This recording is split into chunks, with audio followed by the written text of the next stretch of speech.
რა შეცდომებს უშვებს მყიდველი ყველაზე ხშირად? აი დღეს მაგალითად და ზოგადადაც. მანქანის შერჩევა, ის სწორი მანქანის შერჩევა რო ავიღოთ, არ არის მარტივი, გამოუცდელი ადამიანისთვის და თუ პირობითად მოწონს ადამიანს რაღაც კონკრეტული მანქანა, უბრალოდ არ აქვს ეგ ყოველდღიურობაში გადასტილი, შესაძლოა ერთი მანქანა მოგწონეს, თუმცა ყიდვის შემდეგ აღმოაჩინო, რომ შენ მოთხოვნილებას ეს ავტომობილი საერთოდ ვერ აკმაყოფ. ზომით პატარა არის რაღაცა.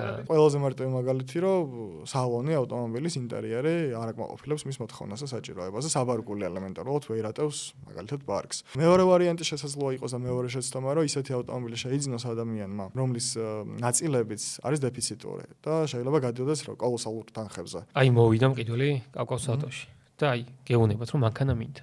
პირველი რას ეკითხებით? რისთვის ჭირდება ეს მანქანა? რა ყავს თუ არა ჯერ საერთოდ შერჩეული ეს ავტომობილი, ანუ მოდელი, რა მოდელი უნდა და უსმენთ მომხმარებელს, ან მომხმარებელი რომ მოდის ზირთად თვითონ გიზიარებს არა, რომ პირობითად ვიღაცას უნდა სამუშაოთ ავტომობილი და უნდა ისეთი მანქანა, რომელიც ცოტას დაუწევს, ვიღაცას უნდა ოფროუდისთვის მანქანა, ხო? Wrangler-ი მაგალითისთვის რო ავიღოთ. და რაც აი შეცდომებს რო დაუბრუნდე, რაც ყველაზე მთავარი არის რა. სწორი ავტომობილის შერჩევას რო თავი დავანებოთ და გვერდზე გადავდოთ. წარმოიდგინეთ, აი რამხელა გზას გადის ავტომობილი ამერიკიდან საქართველომდე, ხო? აუცილებელია რომ თავიდანვე მომხმარებელმა მიმართოს ისეთ კომპანიას, ისეთ გუნდს, რომელიც ყველა ეტაპზე იქნება მის გვერდით რა.